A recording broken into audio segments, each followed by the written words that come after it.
ರೆಡಿನಾ? ಈಗಾಗಲೇ ಹಲವಾರು ಬಾರಿ ತಪ್ಪು ಮಾಹಿತಿಗಳನ್ನು ಕೊಟ್ಕೊಂಡು ಬಂದಿದ್ದಾರೆ ಕಳೆದ 2 ವರ್ಷದಲ್ಲಿ. ಅದನ್ನೇ ಪುನರುಪಿ ಹೇಳಿದ್ದಾರೆ ಬಿಟ್ರೆ ಮತ್ತೇನು ಹೊಸದಾಗಿ ಏನು ಅವ್ರು ಹೇಳಿಲ್ಲ. ಇವತ್ತು ಡೆವಲ್ಯೂಷನ್ ಆಫ್ ಫಂಡು ಕಾಂಗ್ರೆಸ್ ಸರ್ಕಾರ ಇದ್ದಾಗ 32% ಇತ್ತು. ಅದನ್ನು 41%ಗೆ ಹೆಚ್ಚಿಗೆ ಮಾಡಿದ್ದು ನರೇಂದ್ರ ಮೋದಿ ಅವರು. 10% ಹೆಚ್ಚಿಗೆ ಮಾಡಬೇಕು ಅಂತ 10% ಹೆಚ್ಚಿಗೆ ಮಾಡಬೇಕು ಅಂತ ಕಳೆದ 30 ವರ್ಷದಿಂದ ಎಲ್ಲ ರಾಜ್ಯಗಳು ಪ್ರಯತ್ನ ಮಾಡ್ತಾ ಇತ್ತು. ಮುಖ್ಯಮಂತ್ರಿಯಾಗಿ ನರೇಂದ್ರ ಮೋದಿ ಅನುಭವ ಇರೋದರಿಂದ ಆ 10% ಹೆಚ್ಚಿಗೆ ಮಾಡಿದರು. ಇದು ಸಿದ್ದರಾಮಯ್ಯರಿಗೆ ಗೊತ್ತಿದ್ರೂ ಕೂಡ ಅದನ್ನು ಮರೆಮಾಚ್ತಾ ಇದ್ದಾರೆ.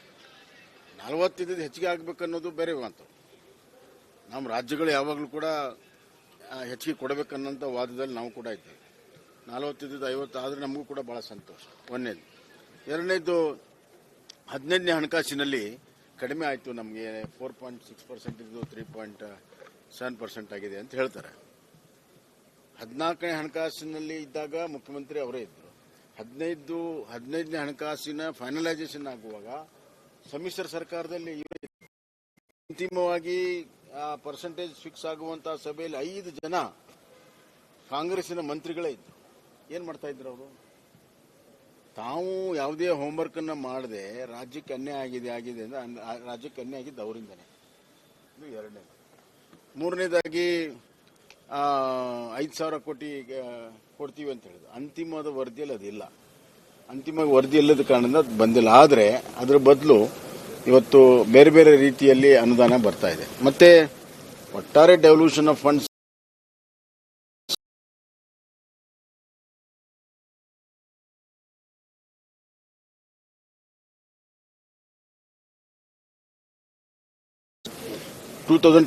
ಗೆ ಮುಗಿತಿದೆ. ಅದು 2026ಗೆ 1 ಲಕ್ಷ ಕೋಟಿ ಹೆಚ್ಚಾಗ್ತದೆ ಅಂತಿಮವಾಗಿ. ಅಂದ್ರೆ ಅಬ್ಸಲ್ಯೂಟ್ ಫಿಗರ್ ತಗೊಂಡ್ರೆ ಪರ್ಸೆಂಟೇಜ್ ಕಮ್ಮಿ ಆಗಿದೆ. ನಾನು ಕೂಡ ಈಗಾಗಲೇ 14ನೇ ಹಣಕಾಸಿನಲ್ಲಿ ಏನು ಬಂದಿದೆ, ಈಗಾಗಲೇ ಇನ್ನ 2 ವರ್ಷ ಇದ್ದಾಗಲೇ ಅಷ್ಟು ಹಣ ಬಂದಿದೆ.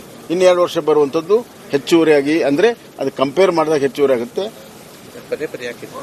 ಅವರು ರಾಜಕೀಯ ಒಂದು ದೃಷ್ಟಿಕೋನ ಇದರಲ್ಲಿ ಕೂಡ ತರ್ತಾರೆ. ಯಾವಾಗಲೂ ಕೂಡ ಸೆಂಟರ್ ಜೊತೆ ಕನ್ಫ್ರಂಟೇಷನ್ ಮಾಡಿದ್ರೆ ತಮಗೆ ರಾಜಕೀಯ ಲಾಭ ಇದೆ ಅಂತ ಅವ್ರು ತಿಳ್ಕೊಳ್ತಾರೆ. ಒಂದು.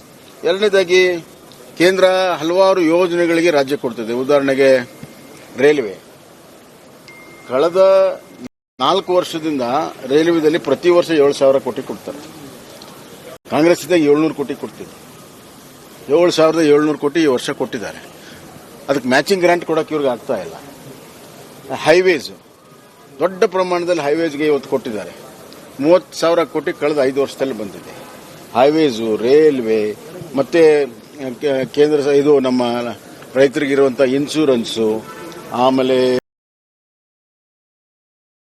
ಪಾಲಿದೆ ಯೋಜನೆಗಳು, ಸೋಷಿಯಲ್ ವೆಲ್ಫೇರ್ ಯೋಜನೆಗಳು, ಹೆಲ್ತ್ ಯೋಜನೆಗಳು, ಎಲ್ಲ ಕಡೆ ಅದರ ಪಾಲಿದೆ. ಅದನ್ನು ಇವರು ಮರೆಮಾಚ್ತಾ ಇದ್ದಾರೆ.